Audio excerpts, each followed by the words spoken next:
തേനീച്ച അത് കുടിച്ച് ദഹിപ്പിച്ചിട്ട് തൻ്റെ എൻസൈമുകൾ ചേർത്ത് സ്വന്തം തേനാക്കി മാറ്റിയിട്ടാണ് ഔഷധ ഗുണമുള്ള ഏറെക്കാലം നിൽക്കുന്ന മധുരമുള്ള തേനാക്കി മാറ്റുന്നത്.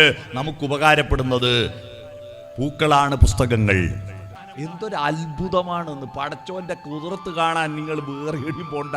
ഈ കണ്ണിൻ്റെ ഉള്ളിൽ ഒരു പൊടി പോയാൽ ആ കണ്ണീര് കൊണ്ട് അതിനെ അപ്പം തന്നെ കഴുകിത്തരുന്ന ഒരു അത്ഭുതമില്ലേ? ഈ നാവ് എങ്ങോട്ട് വളച്ചാലും വളയുന്ന വിധത്തിൽ കണ്ഠനാളത്തിൽ നിന്ന് കണ്ഠ്യവും ആ നാവ് അണ്ണാക്ക് പറ്റിച്ചിട്ട് ചാച്ചാഞ്ഞ താലവ്യവും ആ നാവിന്റെ അറ്റം മൂർധാവിൽ കുത്തിയിട്ട് ടാട്ടാടാട്ടാണ്ണ മൂർധന്യവും ആ നാവിന്റെ അറ്റം പല്ലുമ്മ തൊട്ടിട്ട് താത്താന്ന ദന്ത്യവും ആ ചുണ്ട് പൂട്ടി തുറന്നിട്ട് പാപ്പാ ബാപ്പാമ ഓഷ്ഠ്യവും അക്ഷരങ്ങൾ ഉണ്ടാക്കിയെടുക്കാൻ ഈ നാവും ഈ ചുണ്ടും ഇങ്ങനെ സംവിധാനം ചെയ്തിട്ടില്ലായിരുന്നുവെങ്കിൽ നമുക്ക് എന്തെങ്കിലും പറയാൻ പറ്റുമോ? നമുക്ക് സ്നേഹത്തിന്റെ ഞാനിപ്പോ ഇങ്ങനെ പ്രസംഗിക്കാൻ പറ്റുമോ? ആ നാവിന്റെ ഫ്ലെക്സിബിലിറ്റി അത്ഭുതമല്ലേ? നമ്മുടെ രാജ്യത്തിന്റെ റിപ്പബ്ലിക് ദിനം എന്താണെന്നറിയാം. ഞാനൊരു സ്കൂളിൽ പോയിട്ട് റിപ്പബ്ലിക് ദിനത്തിന് കുട്ടികളോട് ചോദിച്ചു, ഈ സ്വാതന്ത്ര്യ ദിനവും റിപ്പബ്ലിക് ദിനവും തമ്മിൽ എന്താ മക്കളെ വ്യത്യാസം? ഒരു കുട്ടിക്ക് ഉത്തരം കൃത്യമായി പറയാൻ അറിയാത്തപ്പോൾ ഒരു പയ്യൻ എഴുന്നേറ്റ് നിന്നിട്ട് പറഞ്ഞു, സ്വാതന്ത്ര്യ ദിനത്തിന് പതാക ഉയർത്തുക പ്രധാനമന്ത്രിയാണ്, അപ്പോൾ പ്രസിഡന്റിന് പതാക ഉയർത്താൻ ഒരു ദിവസം ഇല്ല, അതുകൊണ്ട് ഉണ്ടാക്കിയതാണ് റിപ്പബ്ലിക് ദിനം. നമ്മുടെ ഈ ലോകം എല്ലാവർക്കും തുല്യ അവകാശപ്പെട്ടതായിരുന്നു. അതാണ് പിന്നെ പലരുടെയും കയ്യിലേക്ക് പോയത്. പിന്നെ ബ്രിട്ടീഷുകാരുടെയും പോർച്ചുഗീസുകാരുടെയും കയ്യിലേക്ക് പോയി. അത് വീണ്ടും ജനങ്ങൾക്ക് തന്നെ കൊടുത്ത ദിവസമാണ് പബ്ലിക് എന്ന് പറഞ്ഞാൽ പൊതുജനമല്ലേ? പൊതുജനത്തിന് വീണ്ടും അധികാരം കിട്ടിയ ദിവസം അതാണ് റിപ്പബ്ലിക് ഡേ. റേ എന്ന് പറഞ്ഞാൽ വീണ്ടും എന്നാണ്. ലേജെ എന്ന് പറഞ്ഞാൽ കൂട്ടിച്ചേർക്കുക. മനുഷ്യൻ ഈ ഭൂമിയിൽ ഉണ്ടായത് മൃഗങ്ങളെപ്പോലെ ഉണ്ണാനും ഉറങ്ങാനും സന്തതി പരമ്പരകളെ ഉണ്ടാക്കാനും മാത്രമല്ലെന്ന് എല്ലാവർക്കും അറിയാലോ. തൻ്റെ സ്ഥലത്തിൻ്റെയും കാലത്തിൻ്റെയും പരിമിതികൾക്കപ്പുറത്തേക്ക് ലോകത്തിൻ്റെ അറ്റത്തോളം ചിന്തിക്കാനും ദേശത്തിൻ്റെ അറ്റത്തോളം ചിന്തിക്കുവാനും കാലത്തിൻ്റെ അറ്റത്തോളം ചിന്തിക്കുവാനുമാണ് മനുഷ്യനുണ്ടായത്. കാലബോധം നമുക്ക് മാത്രമേ ഉള്ളൂ. കാലബോധം നമുക്ക് മാത്രമേ ഉള്ളൂ. അതുപോലെ ഇത് ഏതാ പഞ്ചായത്ത്? കിഴക്കോത്ത് പഞ്ചായത്തിൽ നിന്ന് ജനകീയാസൂത്രണ പദ്ധതി പ്രകാരം സബ്സിഡി നിരക്കിൽ വിതരണം ചെയ്ത പശുക്കൾ ഉണ്ടാവുമല്ലോ കുറേ. ഏതെങ്കിലും പശുവിന് അറിയാവോ ഇത് കിഴക്കോത്ത് പഞ്ചായത്താണെന്ന്? അറിയില്ല. ദേശബോധവും കാലബോധവും നമുക്കേ ഉള്ളൂ. ആ ബോധം വെച്ചിട്ട് കാലത്തിനും ദേശത്തിനും അപ്പുറത്തേക്ക് പോകാൻ, ദേശത്തിനും കാലത്തിനും അപ്പുറത്തേക്ക് പോകാൻ കഴിയുന്നപ്പോഴാണ് നമ്മൾ മനുഷ്യർ ബുദ്ധി വളർന്നത്. അപ്പുറത്ത് പോകണം, അതിനാ വാഹനങ്ങൾ കണ്ടുപിടിച്ചത്, വിമാനങ്ങൾ കണ്ടുപിടിച്ചത്. കാലത്തിനപ്പുറത്തേക്ക് നമുക്ക് പോകാൻ കഴിയില്ല, നമുക്ക് നിശ്ചയിച്ച ഒരായുസിന്റെ അപ്പുറത്തേക്ക് ജീവിക്കാൻ കഴിയില്ല എന്ന സത്യമുണ്ടാകുമ്പോഴും ഈ ലോകത്തുള്ള ജനിക്കാനിരിക്കുന്ന മുഴുവൻ മനുഷ്യർക്കും വേണ്ടി സ്വല്ലല്ലാഹു അലൈഹി വസല്ലം മുഹമ്മദ് മുസ്തഫ നബി തങ്ങൾ ഹദീസുകൾ പുറപ്പെടുവിച്ചത് അദ്ദേഹത്തിന്റെ കാലത്ത് ജീവിക്കുന്ന, അദ്ദേഹം പറഞ്ഞാൽ കേൾക്കുന്ന ടാവട്ടത്തിലുള്ള മനുഷ്യർക്ക് വേണ്ടി മാത്രമല്ലല്ലോ. ഈ ഭൂമിയിൽ ഇനി ജനിക്കാനിരിക്കുന്ന അനന്തകോടി വർഷങ്ങളിൽ വരാനിരിക്കുന്ന മനുഷ്യർക്ക് വേണ്ടിയിട്ടാണ്. കാലത്തിനപ്പുറത്തേക്ക് പോകാനാണ് അദ്ദേഹത്തോട് ഇഖ്റാ എന്ന് പറഞ്ഞത് ജിബ്രീൽ മാലാഖ. നീ വായിക്കാൻ പറഞ്ഞത്, ദൈവനാമത്തിൽ വായിക്കാൻ പറഞ്ഞത്. കാലത്തിനപ്പുറത്തേക്ക് പോകാൻ, ദേശത്തിനപ്പുറത്തേക്ക് പോകാൻ, മക്കയിലും മദീനയിലും മാത്രം ഒതുങ്ങി നിൽക്കാതെ അദ്ദേഹത്തിന്റെ ദർശനങ്ങൾ ഈ ഭൂമി മുഴുവൻ പരന്നത് മനുഷ്യന് ദേശാധിപത്യമായിട്ടുള്ള ചിന്തയുണ്ടായതുകൊണ്ടാണ്. അപ്പൊ മനുഷ്യന്റെ പ്രത്യേകത കാലദേശങ്ങൾക്കപ്പുറത്തേക്ക് പോകുന്നു എന്നാണ്.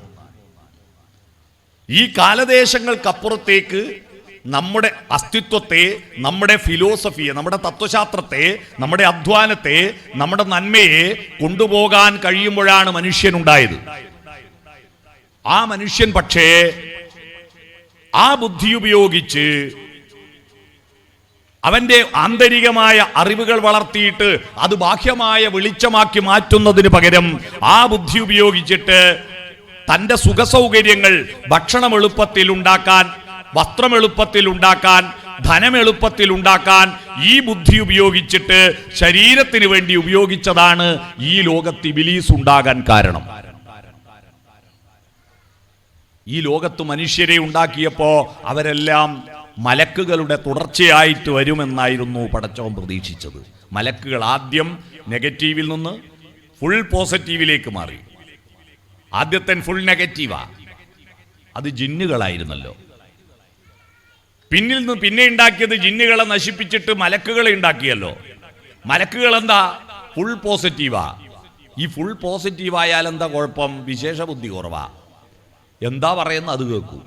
അതിൻ്റെ അപ്പുറം സ്വന്തം ബുദ്ധിയില്ല. അപ്പോഴാണല്ലോ മനുഷ്യന്മാരെ ഉണ്ടാക്കിയത്. ആ സ്വന്തം ബുദ്ധി ഉപയോഗിച്ചിട്ട് എപ്പോഴും പടച്ചോനെ പടച്ചോനെ എന്ന് പറക നടക്കാതെ അവന് പടച്ചോൻ നമുക്ക് തന്നിരിക്കുന്ന ബുദ്ധി ഉപയോഗിച്ചിട്ട്, നമുക്ക് കിട്ടിയ അറിവ് ഉപയോഗിച്ചിട്ട് നമ്മുടെ ജീവിതം ഇന്നലെ ഇല്ലാത്തതിൽ നിന്നും എന്തെങ്കിലും ഒരു നേട്ടം ഇന്നുണ്ടാക്കാനുള്ള പരിശ്രമം നടത്താൻ സ്വന്തമായ ബുദ്ധിയാണ് മനുഷ്യന് പടച്ചോൻ ഉണ്ടാക്കി തന്നത്. അതുകൊണ്ടാണ് മലക്കുകൾ എതിർത്തപ്പോഴും മനുഷ്യന്മാരെ ഉണ്ടാക്കി. പക്ഷേ ജിന്നുകളുടെ കൂട്ടത്തിൽ ഒരുത്തനെ ബാക്കി വെച്ചിരുന്നല്ലോ. നിങ്ങൾക്കറിയാലോ, ഞാൻ നിങ്ങളോട് പറയണ്ടല്ലോ. കടപ്പുറത്ത് പോയി ഇറക്കണോ? കടപ്പുറത്ത് ഞാൻ പോയി ഇറക്കണ്ടല്ലോ. ജിന്നുകളെ കൂട്ടത്തിൽ ഒരുത്തനെ ബാക്കി വെച്ചിട്ട് മലക്കുകളുടെ നേതാവാക്കി വെച്ചിരുന്നല്ലോ. അവൻ വീണ്ടും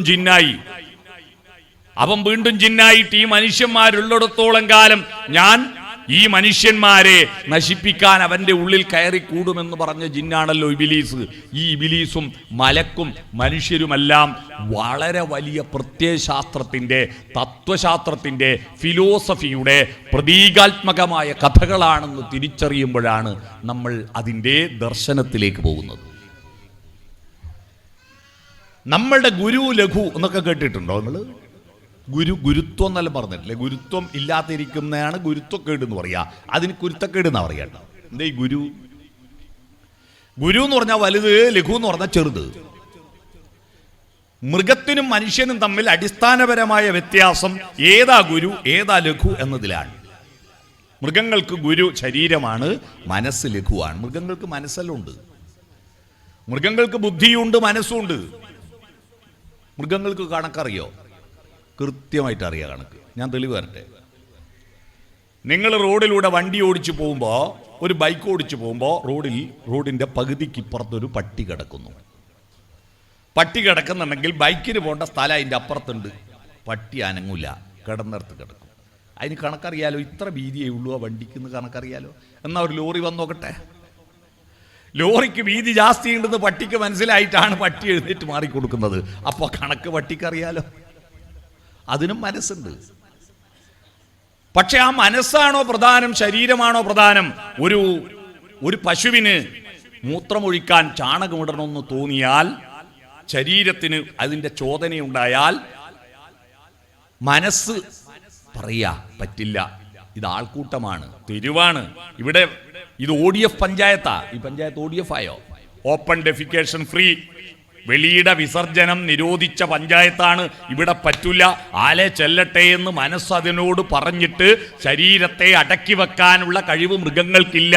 ശരീരം എന്താണ് പറയുന്നത് അതിനനുസരിച്ച് മനസ്സ് കീഴ്പ്പെട്ടിട്ട് വാല് പൊന്തിച്ചു കൊടുക്കും, മൂത്രം ഒഴിക്കും, ചാണകിടും. അപ്പൊ ശരീരം ഗുരുവാകുന്നതാണ് മൃഗം.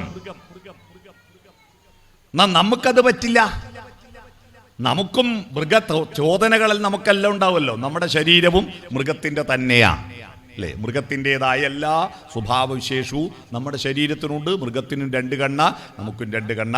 മൃഗത്തിന് മൂക്കിന് 2 ദ്വാരം, നമുക്കും മൂക്കിന് 2 ദ്വാരം. മൃഗങ്ങൾ ശ്വസിക്കുന്ന ഓക്സിജൻ, നമ്മൾ ശ്വസിക്കുന്ന ഓക്സിജൻ. മൃഗങ്ങൾ പുറത്തേക്ക് വിടുന്ന കാർബൺ ഡൈ ഓക്സൈഡ്, നമ്മൾ പുറത്തേക്ക് വിടുന്ന കാർബൺ ഡൈ ഓക്സൈഡ്, എല്ലാം ഉണ്ട്. ശരീരം കൊണ്ട് നമ്മൾ മൃഗത്തിൻ്റെ എല്ലാ സ്വഭാവവിശേഷവും നമുക്കുണ്ട്. അതുകൊണ്ട് അതിൻ്റെ ചോദനകൾ ഉണ്ടാവും. ഉറക്ക് വരും, വിസർജിക്കാൻ തോന്നും, വിശപ്പ് വരും, ഇണചേരാൻ തോന്നും. ഇതൊക്കെ ശരീരത്തിലുണ്ടാകും. അങ്ങനെ ഉണ്ടാകുമ്പോൾ അതിനെ കൺട്രോൾ ചെയ്യുവാൻ നമുക്കൊരു മനസ്സുണ്ട്. മനസ്സ് ഗുരുവും ശരീരം ലഘുവുമാകുമ്പോൾ മനുഷ്യനാവുന്നു. ശരീരം ഗുരുവും മനസ്സ് ലഘുവുമാകുമ്പോൾ മൃഗമാകുന്നു. ആ മനസ്സ് നമുക്ക് ലഭിച്ചതാണ് ഈ ഭൂമിയിലെ ഏറ്റവും വലിയ മഹത്വം. നമ്മുടെ ഏറ്റവും വലിയ അനുഗ്രഹം എന്താ? പടച്ചോന്റെ ഏറ്റവും വലിയ അനുഗ്രഹം എന്താ നമുക്ക് കിട്ടിയ? എനിക്ക് വലിയ ആചാര മോനാക്കിയിട്ട് എന്നെ ജനിപ്പിച്ചെന്നല്ലോ എന്നാണോ? എന്നെ കേരളത്തിൽ ജനിപ്പിച്ചു തന്നു എന്നാണോ? എന്നെ പടച്ചോന്റെ മതത്തിൽ ജനിപ്പിച്ചു എന്നാണോ? ഇതൊന്നുമല്ല അനുഗ്രഹം. പടച്ചോനെ പ്രാർത്ഥിക്കാൻ പറ്റിയ ഒരു മനസ്സെനിക്ക് തന്നല്ലോ. ആ മനസ്സിനനുസരിച്ച് പ്രവർത്തിക്കാൻ പറ്റിയ ഒരു നല്ല ശരീരഘടന എനിക്ക് തന്നല്ലോ. ആ ശരീരഘടനയുടെ മഹത്വം നിങ്ങൾ നോക്കൂ. ഏറ്റവും പ്രധാനം നമ്മുടെ തലച്ചോറായതുകൊണ്ട് ഏറ്റവും മേലെയല്ലേ തലച്ചോറ് പിടിപ്പിച്ച്, തലച്ചോറ് കാലിൻ്റെ അടിയിലായിട്ടാണ് നമ്മളെ സൃഷ്ടിച്ചെങ്കിൽ കഥയാലോചിക്കുക. ആ തലച്ചോറിന് ഏറ്റവും പ്രാധാന്യമുള്ളത് കൊണ്ടാണ് അതിന് ചുറ്റുവട്ടം ഏറ്റവും ഉറപ്പുള്ള അസ്ഥി കൊണ്ട് അതിനെ പൊതിഞ്ഞില്ലേ? തലച്ചോറിനെ അസ്ഥി കൊണ്ട് പൊതിഞ്ഞ് ഏറ്റവും ശരീരത്തിൽ ഏറ്റവും ഉറപ്പുള്ള അസ്ഥി ഏതാ? എല്ല്. അത് മനസ്സിലാക്കിയാൽ നമുക്ക് മനസ്സിലാവും മനുഷ്യൻ ഏറ്റവും പ്രധാനപ്പെട്ട എന്താ? തലച്ചോറ്. അത് കഴിഞ്ഞിട്ട് പിന്നെ അതിന് തൊട്ടു താഴെ നമ്മുടെ കാഴ്ചകളും കേൾവിയും. നമ്മുടെ കാഴ്ചകൾ ഈ പ്രപഞ്ചത്തെ നോക്കിക്കാണാൻ, ഇവിടുത്തെ കേൾവികൾ ശബ്ദങ്ങൾ കേൾക്കാൻ തൊട്ടു താഴെ കണ്ണും ചെവിയും പിടിപ്പിച്ചു തന്നില്ലേ? കണ്ണും ചെവിയും പിടിപ്പിച്ചു തന്നു. ആ കണ്ണിൽ പൊടിപടലങ്ങൾ വീഴാതിരിക്കാൻ ഒരു പുരികക്കൊടി പിടിപ്പിച്ചു തന്നില്ലേ? രണ്ടും ഒരു ചെരിച്ചു കെട്ടിയൊരു സൺഷെയ്ഡ്, പൊടി വീഴാതെ കണ്ണിൽ. പിന്നെയും താഴെ ഒരു പോള പിടിപ്പിച്ചു. ആ പോളയുടെ അറ്റത്തും അല്പരോമങ്ങൾ പിടിപ്പിച്ചു തന്നില്ലേ? അത്രയും പൊടിയില്ലാതെ സൂക്ഷിക്കണം. ആ കണ്ണാവട്ടെ എന്തെങ്കിലും പൊടി കയറിയിട്ടുണ്ടെങ്കിൽ നമ്മൾ ഉടൻ തന്നെ വെള്ളം ഒഴിച്ചിട്ട് കഴുകണ്ടല്ലോ, സർവീസ് സ്റ്റേഷനിൽ കൊണ്ടുപോയിട്ട് അടിക്കണ്ടല്ലോ. ആ പൊടിയെ കഴുകാൻ കണ്ണിനകത്ത് തന്നെ സെൽഫ് സർവീസിംഗ് സംവിധാനം. എന്തൊരു അത്ഭുതമാണെന്ന്! പടച്ചോന്റെ കുതിർത്ത് കാണാൻ നിങ്ങൾ വേറെ എവിടെയും പോണ്ട. ഈ കണ്ണിൻ്റെ ഉള്ളിൽ ഒരു പൊടി പോയാൽ ആ കണ്ണീര് കൊണ്ട് അതിനെ അപ്പം തന്നെ കഴുകിത്തരുന്ന ഒരു അത്ഭുതമില്ലേ? ആ അത്ഭുതത്തെ കാണാൻ പറ്റാതെ എവിടെയെങ്കിലും പോയിട്ട് പടച്ചോനെ കാണാൻ നോക്കുന്നതിൽ വിഡ്ഢിത്തമാ. ഇവിടെ പടച്ചോനെ കാണാം. ആ കണ്ണീരുണ്ടാക്കി തന്നില്ലേ? ഭക്ഷണത്തിന്റെ മണം മനസ്സിലാക്കിയിട്ട് നമ്മൾ അതിനെ തിരിച്ചറിയുന്ന മൂക്ക് വായക്ക് തൊട്ടു മേലെ പിടിപ്പിച്ചു തന്നില്ലേ? മൂക്ക് താഴെയാണെങ്കിൽ ഇത് ഈ കെട്ടതാണോ എന്ന് നമുക്ക് എങ്ങനെ മനസ്സിലാവും? മൂക്കിന്റെ അടുത്തെത്തുമ്പോൾ മനസ്സിലാവുമല്ലോ ഇത് പോക്കാണ് സംഭവം. ആ വായക്കകത്ത് രുചിമുകളങ്ങൾ, എരിവറിയാൻ വേറെ, പുളിയറിയാൻ വേറെ, മധുരമറിയാൻ വേറെ. ഓരോ സ്ഥലത്തും എല്ലാം ഒരു സ്ഥലത്തല്ല. ഈ നാവില് എല്ലായിടത്തും രുചി അറിയുന്ന ഒരേ രസമുകുളങ്ങളല്ല, പലയിടങ്ങളിൽ രസമുകുളങ്ങൾ. ആ രസമുകുളങ്ങളിൽ രുചി അറിയാൻ പറ്റുന്നത് മാത്രമല്ല, ആ നാവ് നിങ്ങളൊരു വടി പോലെ ആയിരുന്നുവെങ്കിൽ നമുക്ക് ഭാഷയുണ്ടാകുമായിരുന്നോ? നമുക്ക് പ്രാർത്ഥിക്കാൻ കഴിയുമായിരുന്നോ? ഈ നാവ് എങ്ങോട്ട് വളച്ചാലും വളയുന്ന വിധത്തിൽ കണ്ഠനാളത്തിൽ നിന്ന് കാഖാങ്ങ കണ്ഠ്യവും, ആ നാവ് അണ്ണാക്ക് പറ്റിച്ചിട്ട് ചാച്ചാഞ്ഞ താലവ്യവും, ആ നാവിന്റെ അറ്റം മൂർധാവിൽ കുത്തിയിട്ട് ടാട്ടാടാട്ടാണ്ണ മൂർധന്യവും, ആ നാവിന്റെ അറ്റം പല്ലുമ്മ തൊട്ടിട്ട് താത്താന്ന ദന്ത്യവും, ആ ചുണ്ട് പൂട്ടി തുറന്നിട്ട് പാപ്പാ ബാപ്പാമ ഓഷ്ഠ്യവും അക്ഷരങ്ങൾ ഉണ്ടാക്കിയെടുക്കാൻ ഈ നാവും ഈ ചുണ്ടും ഇങ്ങനെ സംവിധാനം ചെയ്തിട്ടില്ലായിരുന്നുവെങ്കിൽ നമുക്ക് എന്തെങ്കിലും പറയാൻ പറ്റുമോ? നമുക്ക് സ്നേഹത്തിന്റെ ഞാനിപ്പോ ഇങ്ങനെ പ്രസംഗിക്കാൻ പറ്റുമോ? ആ നാവിന്റെ ഫ്ലെക്സിബിലിറ്റി അത്ഭുതമല്ലേ? അവിടെ തൊട്ടു താഴെയുള്ള ശ്വാസകോശവും അവിടത്തെ ഹൃദയവും. ഇതിനെ പൊതിയാൻ തലയോട്ടി പോലുള്ള ഒരു എല്ല് കൊണ്ടാണ് നമ്മുടെ നെഞ്ചുകൂട് പൊതിഞ്ഞിരുന്നുവെങ്കിൽ ജനിച്ചിട്ട് മണിക്കൂറുകൾക്കകം നമ്മൾ മരിച്ചു പോകും. കാരണം ശ്വാസകോശം വികസിക്കുകയും ഹൃദയം വികസിക്കുകയും ശ്വാസകോശവും ഹൃദയവും ചുരുങ്ങുകയും ചെയ്യണമെങ്കിൽ ഇത് കട്ടിയുള്ള എല്ലാകാൻ പറ്റില്ല. അതുകൊണ്ട് കണക്കായിട്ടൊരു ഗ്രില്ലാ പിടിപ്പിച്ചു തന്നല്ലേ? ഓട്ടകളിലെ ഗ്രില്ലല്ലേ പിടിപ്പിച്ചത്? ആ ഗ്രില്ലിന്റെ ഒരു മഹത്വം നോക്കൂ. വികസിക്കാനും ചുരുങ്ങാനും. അതിന് താഴെ വയറ്, ഭക്ഷണം കഴിക്കാനുള്ള വയറ്. ആ ഭക്ഷണം കഴിക്കാനുള്ള വയറ് തലക്ക് മേലെയായി, വായക്ക് മേലെയാ വയറ് പിടിപ്പിച്ചെങ്കിൽ തല കുത്തനെ തിന്നണ്ടേ? മേലോട്ട് കയറുവോ? അത് കഴിഞ്ഞിട്ടുള്ള വിസർജ്യ വസ്തുക്കൾ, വിസർജ്യ സ്ഥാനങ്ങൾ, അത് മുമ്പിലുള്ളത് പിറകിലും പിറകിലുള്ള മുമ്പിലുമായി പോയെങ്കിൽ കഷ്ടാലോചിച്ചൊക്കെ ആലോചിച്ചോക്ക്. എന്തൊരു കഷ്ടമാകുമായിരുന്നു. ക്ലോസറ്റിൽ കുമ്പിട്ട് കിടക്കേണ്ടി വരില്ലേ? ആലോചിച്ചോക്ക്. ഇതെല്ലാം എന്തൊരു അത്ഭുതമാണെന്ന്. ഈ തന്നിരിക്കുന്ന ഈ ജന്മം വിശിഷ്ട ജന്മമാണെന്നും അത്ഭുത ജന്മമാണെന്നും തിരിച്ചറിയാതെ ആ വിശിഷ്ട ജന്മത്തെ മൃഗങ്ങളെപ്പോലെ ദുശ്ചിതാനന്ദത്തിന്റെ പിറകെ പോയിട്ട് ദുരുപയോഗം ചെയ്യുന്ന വിഡ്ഢികളാണ് ഇന്ന് ലോകത്ത് കൂടുതലുള്ളത്. അതിന്റെ ദുരന്തമാണ് നമ്മളിപ്പോൾ കണ്ടുകൊണ്ടിരിക്കുന്നതെല്ലാം. പടച്ചോൻ ഇതൊക്കെ തന്നിട്ട്, പ്രകൃതി ഇതൊക്കെ തന്നിട്ട്, അതിനെ കൊണ്ട് സ്വന്തമായ ബുദ്ധി ഉപയോഗിച്ചിട്ട് അതിജീവനത്തിന്റെ പാഠങ്ങൾ ഉണ്ടാവാൻ ചുറ്റുവട്ടമുള്ള കാലത്തെയും ചുറ്റുവട്ടമുള്ള ദേശത്തെയും പറ്റി കൃത്യമായ അറിവ് വേണം. മനുഷ്യന്റെ പ്രത്യേകത, അവന് ഭൂതകാലമുണ്ട്, അവന് ഭാവികാലമുണ്ട്. വർത്തമാനകാലത്തിന്റെ മധ്യത്തിൽ നിന്നുകൊണ്ട് എവിടെ നിന്നോ വന്നു ഞാൻ എന്നറിയണം. ഒരു പക്ഷിമൃഗാദികൾക്കും അവന്റെ ചരിത്രം അറിയില്ല, അവന്റെ ദേശമറിയില്ല, ചരിത്രമറിയില്ല. നമുക്ക് എന്തെല്ലാം ചരിത്രമുണ്ട്. 1400 കൊല്ലം മുമ്പുള്ള പ്രവാചകന്റെ ചരിത്രം, 2000 കൊല്ലം മുമ്പുള്ള ഈസാ നബിയുടെ ചരിത്രം, അതിനു മുമ്പ് മൂസാ നബിയുടെ ചരിത്രം, ഭാരതത്തില് ശ്രീരാമന്റെ ചരിത്രം, കൃഷ്ണന്റെ ചരിത്രം, ഇതൊക്കെ നമ്മൾ പഠിക്കുന്നത് നമുക്ക് ചരിത്രബോധമുള്ളത് കൊണ്ടല്ലേ. എവിടെന്നാ വന്നറിയണം. എന്നിട്ട് ഭൂതകാലത്തിന്റെ അറിവുകളിൽ മനസ്സിന്റെ വേരുകൾ ഓടിച്ച് അതിന്റെ ജലവും ലവണവും വലിച്ചെടുത്തിട്ട് വർത്തമാന കാലഘട്ടത്തിന്റെ യാഥാർത്ഥ്യങ്ങളുമായിട്ട് അതിന്റെ തൈത്തടിയിൽ, അതിന്റെ മരത്തിന്റെ തടിയിൽ വെച്ച് രസവും പുളിയും ചേർത്ത് ഭാവികാലത്തിന്റെ പഴങ്ങളായിട്ട് ഇലകളായിട്ട് പുഷ്പിക്കുന്ന ഒരു മഹാവടവൃക്ഷമാണ് നമ്മുടെ ജന്മം. അതിന്റെ വേരുകൾ ഭൂതകാലത്തിൽ നിന്നാണ്. വർത്തമാന കാലഘട്ടത്തിന്റെ അതിന്റെ തടി, ഭാവികാലമാകുന്ന കൊമ്പുകൾ, ഇലകൾ, കായ്കൾ ഭാവിയിലേക്ക് സൂക്ഷിച്ചു വെപ്പാൻ ഇത് ചേരുന്നതാണ് നമ്മുടെ ജീവിതം. അതുകൊണ്ട് നമുക്ക് ഭൂതകാലം വേണ്ടേ? അതിനാ വിദ്യാഭ്യാസം. എന്താ വിദ്യാഭ്യാസം? വിദ്യാഭ്യാസം നടത്തുന്നത് മുൻകാലങ്ങളിൽ എന്താ, നമ്മൾ എങ്ങനെയാ മനുഷ്യൻ വളർന്നു വന്നത് എന്നറിയാനാ. എവിടെ നിന്നോ വന്നു എന്ന് അറിഞ്ഞാലേ എങ്ങോട്ടാ പോകുന്ന, എവിടേക്കോ പോണു ഞാൻ, അതറിയണമെങ്കിൽ നമ്മൾക്ക് ഒരുപാട് വിളക്കുമരങ്ങളുണ്ട്. എന്താണ്? പ്രകാശഗോപുരങ്ങൾ. ആ പ്രകാശഗോപുരങ്ങളിൽ നിന്ന് വെളിച്ചം ശേഖരിക്കണം. ആ പ്രകാശഗോപുരങ്ങളാണ് പ്രവാചകന്മാർ, ആ പ്രകാശഗോപുരങ്ങളാണ് തത്വശാസ്ത്രജ്ഞന്മാർ, ആ പ്രകാശഗോപുരങ്ങളാണ് സ്നേഹത്തിന്റെ, അറിവിന്റെ ഉദ്ഘോഷണം നടത്തിയവർ. വിദ്യാഭ്യാസത്തിലൂടെ നമ്മൾ മുൻകാലങ്ങളിലുള്ള മനുഷ്യരെ കുറിച്ച്, ശാസ്ത്രജ്ഞരെ പറ്റി, പ്രവാചകന്മാരെ പറ്റി, ഫിലോസഫർമാരെ പറ്റി പഠിച്ചിട്ട് അതും എൻ്റെ ബുദ്ധിയും കൂട്ടിച്ചേർത്തിട്ട് ഭാവി കാലത്തെ രൂപപ്പെടുത്തുമ്പോഴാണ് നമ്മൾ മനുഷ്യനാവുന്നത്. സ്വന്തമായ ബുദ്ധി വളർത്തണം. വിദ്യാഭ്യാസത്തിലൂടെ നേടേണ്ട നൈപുണി മാഷക്കറിയുന്നത് മാത്രം പഠിച്ച് പരീക്ഷ എഴുതാനല്ല കുട്ടികൾ സ്കൂളിൽ പോകുന്നത് ആണോ?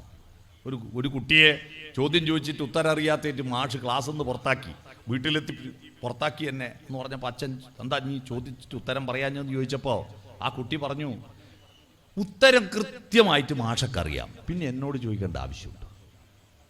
മാഷക്കറിയുന്ന കാര്യം പിന്നെ എന്നോട് ചോദിക്കണോ? മാഷക്കറിയുന്ന കാര്യം മാത്രം പഠിക്കാനല്ല ഒരു കുട്ടിയും പോകുന്നത്.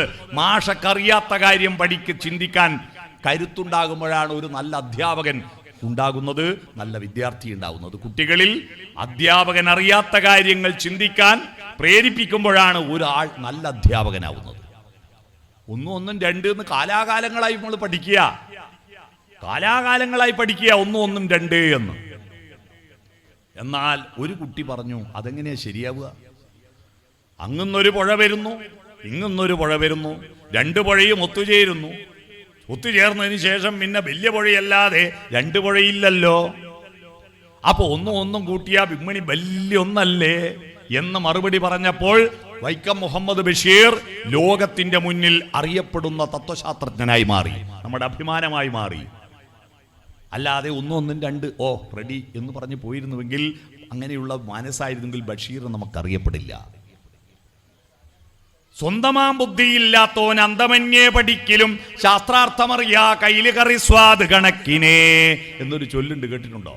സ്വന്തമായ ബുദ്ധിയില്ലാത്തവൻ അറ്റമില്ലാതെ പഠിച്ചിട്ടും കാര്യമില്ല. ഏതുപോലെ? കയ്യില് കറി സ്വാദ് കണക്കിനെ. സാമ്പാറും പച്ചടിയും ഓലനും എല്ലാം വിളമ്പിക്കൊടുക്കുന്ന കയ്യിലില്ലേ? ചിക്കൻ വിളമ്പുന്ന കൈ, ബീഫ് വിളമ്പുന്ന കയ്യിൽ ഇതുവരെ ഒരു കയ്യിലിനും ഒരു കറിയുടെ ടേസ്റ്റും മനസ്സിലായിട്ടില്ല. അത് മുക്കുക വിളമ്പുക, മുക്കുക വിളമ്പുക, അത്രയേ ഉള്ളൂ. ഈ വിളമ്പുന്ന അറിവിന്റെ കാലത്തിനും ദേശത്തിനും പറ്റിയ രീതിയിൽ, എനിക്ക് പറ്റിയ രീതിയിൽ അതിന്റെ മൂല്യം എന്തെന്ന് തിരിച്ചറിയുവാൻ സ്വന്തം ബുദ്ധി വളർത്തുമ്പോഴാണ് ഒരു കുട്ടി മഹാനാകുന്നത്, അവൻ മനുഷ്യനാവുന്നത്. തേനുണ്ടാക്കുന്നത് ആരാണ്?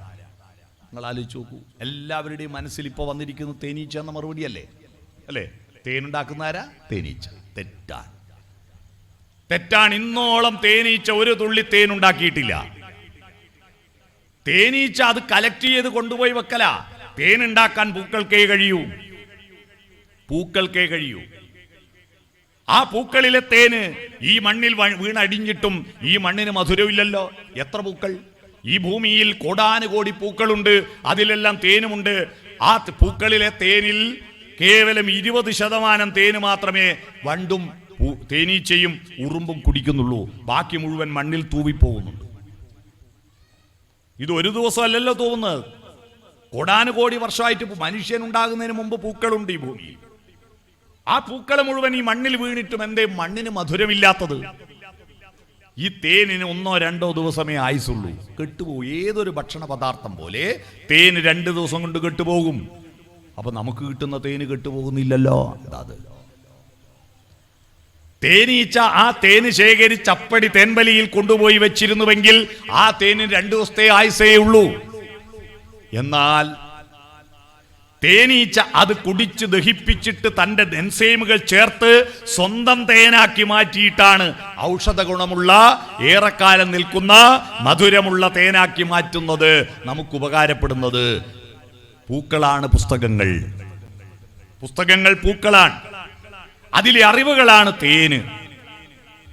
അത് ശേഖരിക്കുന്ന തേനീച്ചകളാണ് നമ്മുടെ വിദ്യാർത്ഥികൾ.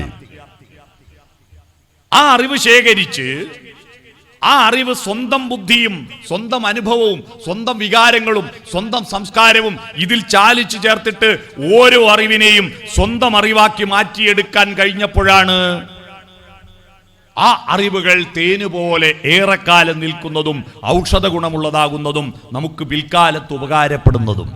അതുകൊണ്ട് നമുക്ക് വേണ്ടത് എന്താണ്? നമുക്ക് വേണ്ടത് നമ്മുടെ കുട്ടികളെ ഉപദേശിച്ച് നേരെയാക്കാനൊന്നും പുറപ്പെടണ്ട. ആ പ്രായത്തിൽ അഡോളസൻസ് പീരീഡ്, നമ്മുടെ യുവാക്കളുടെ അഡോളസൻസ് പീരീഡ് എന്ന് പറഞ്ഞാൽ അഡോൾസൻസ് ആണ്, അവന്റെ ഉള്ളാണ്. ആ സമയത്ത് നമ്മുടെ കുട്ടികൾ വഴിതെറ്റിപ്പോകുന്നത് നിങ്ങൾ നോക്കൂ. നമ്മളെ കുട്ടികളെല്ലാം നല്ല കുട്ടികളായിട്ടല്ലേ വന്നത്? ഏതെങ്കിലും കുട്ടി ജനിച്ചു കഴിഞ്ഞിട്ട് ഇബിലീസിന്റെ കാരുണ്യം കൊണ്ട്, കലിയുടെ അനുഗ്രഹം കൊണ്ട്, ചെകുത്താന്റെ അനുഗ്രഹം കൊണ്ട് എനിക്കൊരു മോനെ കിട്ടി, മോളെ കിട്ടി എന്ന് ആരെങ്കിലും പറയുന്നത് കേട്ടിട്ടുണ്ടോ? എല്ലാവരും പറയും പടച്ചോന്റെ കരുണ കൊണ്ടൊരു മോനെ കിട്ടി, അള്ളാഹുവിന്റെ കാരുണ്യം കൊണ്ടൊരു മോനെ കിട്ടി എന്നൊക്കെയല്ലേ പറയാ, ദൈവത്തിന്റെ കരുണ കൊണ്ട്.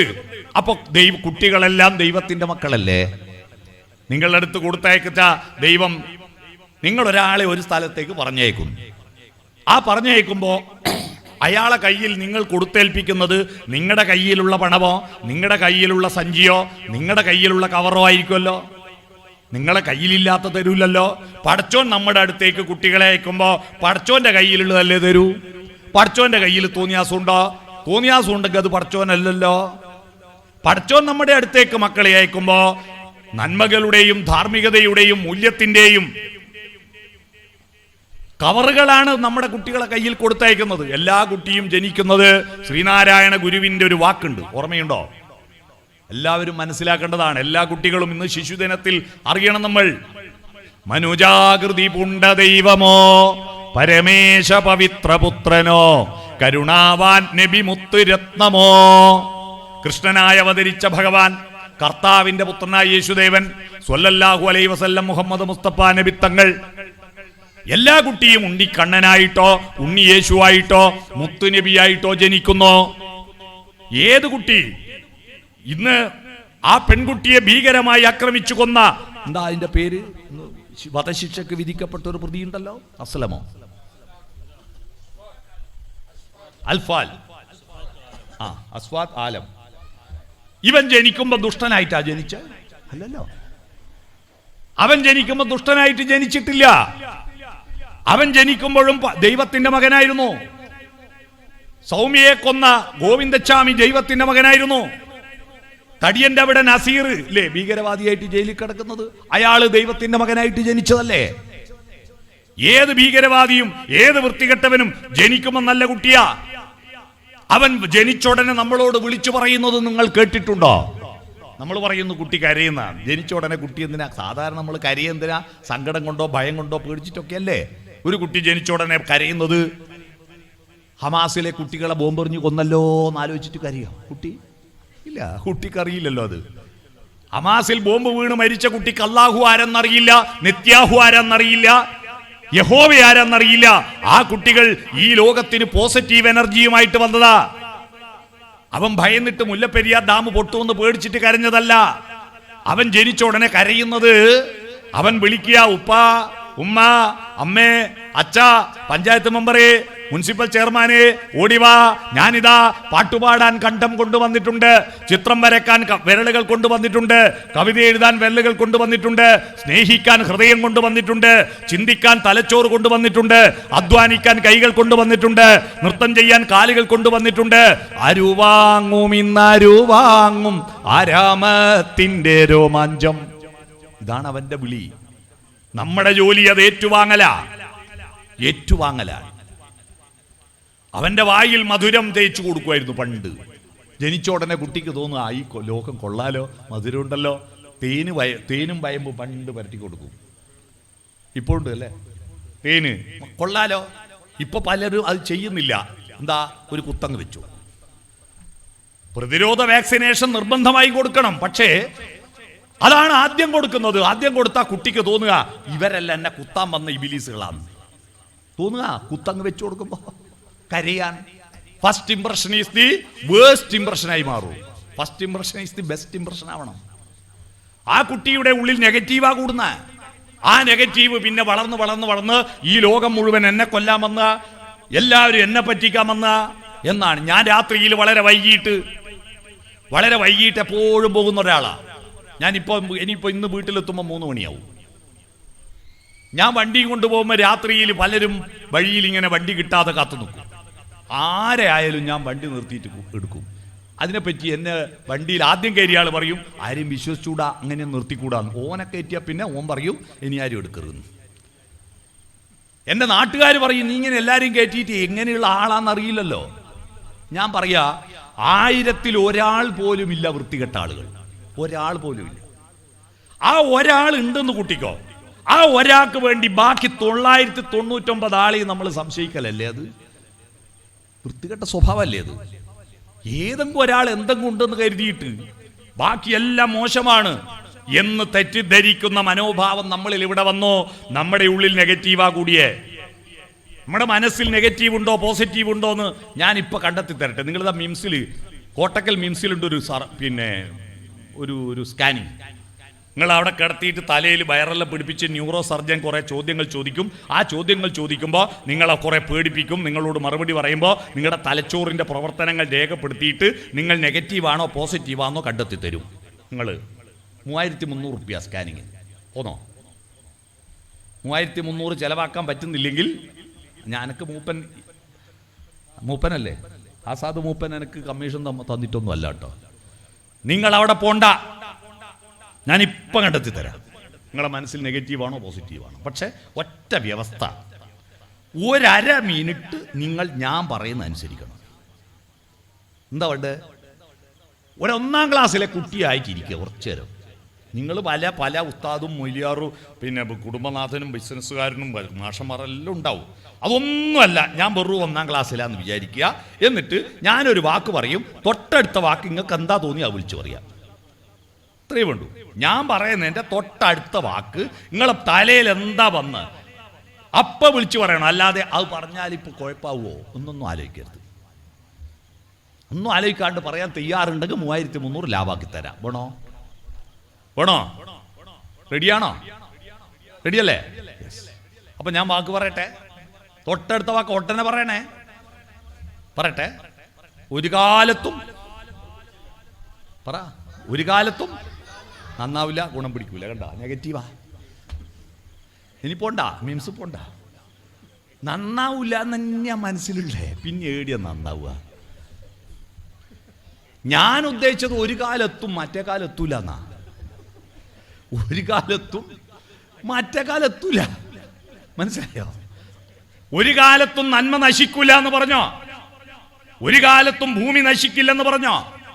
ഒരു കാലത്തും ജീവൻ വറ്റിപ്പോവില്ല എന്ന് പറഞ്ഞോ? ഇല്ല. നമ്മളെ മനസ്സിൽ ഗുണം പിടിക്കൂല, നന്നാവില്ല എന്നാ തലയില്. പിന്നെ എങ്ങനെയാ ഈ കുട്ടികളെ ഗുണം പിടിക്കുക? സ്ഥിരം കേൾക്കുന്നത് അതല്ലേ കേൾക്കുന്നുള്ളൂ, ഇതല്ലേ കേൾക്കുന്നുള്ളൂ. പോസിറ്റീവ് കേൾക്കുന്നുണ്ടോ? നമ്മുടെ കുട്ടികളെ എപ്പോഴും ഉപദേശിച്ച് മോനെ അങ്ങനെയാവണം ഇങ്ങനെയാവണം എന്ന് പറയുമ്പോ ഈ കണക്കിൽ ഒരു കണക്കുണ്ട്. പോസിറ്റീവും നെഗറ്റീവും ഗുണിച്ചാൽ ഫലം നെഗറ്റീവേ ഉള്ളൂ. നെഗറ്റീവുള്ള കുട്ടികളോട് എത്ര പോസിറ്റീവ് പറഞ്ഞാലും എന്തേ ഉള്ളൂ, ആടുന്ന അങ്ങോട്ട് പുറകോട്ടാ പോകുന്നത്.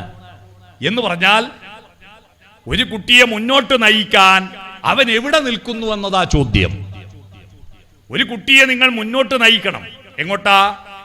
യഥാർത്ഥ വിജയത്തിലേക്ക്, യഥാർത്ഥ നന്മയിലേക്ക് നയിക്കണം. പക്ഷേ അവൻ തിരിഞ്ഞു നിൽക്കുന്നത് തിന്മയിലേക്കാണെങ്കിൽ നിങ്ങൾ മുന്നോട്ട് നയിക്കുന്നതോറും കുട്ടി എടുത്തേക്കാ പോന്നെ, തിന്മയിലേക്കാ പോകുന്നത്. കുട്ടീനെ കോഴിക്കോട് റെയിൽവേ സ്റ്റേഷൻ കൊണ്ടാക്കണം, കോഴിക്കോടാ പോണ്ട്, മുന്നോട്ട് പോടാ. പക്ഷെ അവൻ തിരിഞ്ഞു നിൽക്കുന്നത് മുക്കത്തേക്കാ. കുട്ടി എങ്ങോട്ടാ എത്തുക? മുക്കത്താ എത്തുക, കോഴിക്കോട് എത്തൂല. മുന്നോട്ട് നയിക്കലല്ല നമ്മുടെ ജോലി. അവന്റെ നിലപാട് എവിടെയാ നിൽക്കുന്നതെന്ന് നോക്കണം, എന്നിട്ടേ മുന്നോട്ട് നയിക്കാൻ പറ്റൂ. അവിടെയാണ് വിദ്യാഭ്യാസം. വിദ്യാഭ്യാസം എന്ന് പറയുന്നത് മഹാത്മാഗാന്ധി പറഞ്ഞൊരു വാക്കുണ്ട്. വിദ്യാഭ്യാസം എന്ന് പറയുന്നത് പരീക്ഷ എഴുതി ജോലി കിട്ടി ശമ്പളം വാങ്ങി മിണ്ടാതിരിക്കാനുള്ള ഒരു സൂത്രപ്പണിയല്ല. വിദ്യാഭ്യാസം എന്ന് പറയുന്നത് കുട്ടിയിലും മുതിർന്നവരുമുള്ള നല്ല അംശങ്ങളെ പുറത്തു കൊണ്ടുവരുന്ന, അവന്റെ ഉള്ളിലെല്ലാം ദൈവാംശമുണ്ട്. ആ ദൈവാംശത്തെ പുറത്തു കൊണ്ടുവരാനുള്ള മാർഗമാണ് വിദ്യാഭ്യാസം. ആ ദൈവാംശത്തെ പുറത്തു കൊണ്ടുവരാൻ പാഠപുസ്തകങ്ങൾ എന്ന് പറയുന്നത് പ്രവേശന കവാടം മാത്രമാണ്. പാഠപുസ്തകങ്ങൾ എല്ലാമല്ല. നമ്മുടെ കുട്ടികൾ ഇപ്പോൾ പാഠപുസ്തകങ്ങളാണ് എല്ലാം എന്ന് വിചാരിക്കുന്നു. ഫുൾ A+ കിട്ടിയ പിന്നെ എല്ലാമായി എന്ന് വിചാരിക്കുന്നു.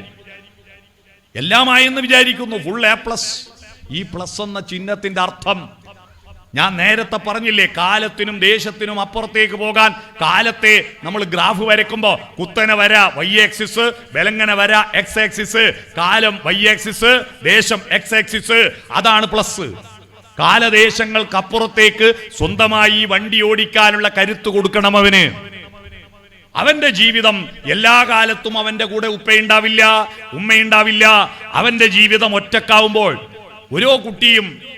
ഓരോ കുട്ടിയും എന്തു ചെയ്യുന്നു എന്ന് എപ്പോഴും പിറകെ നോക്കാൻ അവന്റെ തലക്ക് മീലെ CCTV വെച്ചിട്ട് നടത്താൻ പറ്റുമോ?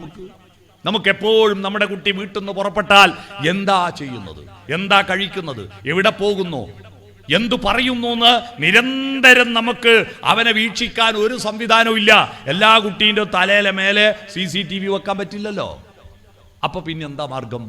അവന്റെ ഉള്ളിൽ ഒരു കാവൽക്കാരനെ നമുക്ക് നിശ്ചയിച്ചു കൊടുക്കാനുണ്ട്. ഈ കാവൽക്കാരൻ ഉറങ്ങിപ്പോയിട്ടാണ് അവൻ മദ്യപാന തെരുവിലും മയക്കുമരുന്നിന്റെ തെരുവിലും അവൻ കഞ്ചാവിന്റെ തെരുവിലും വഴിതെറ്റിപ്പോകുന്നതിന് ഉത്തരവാദി.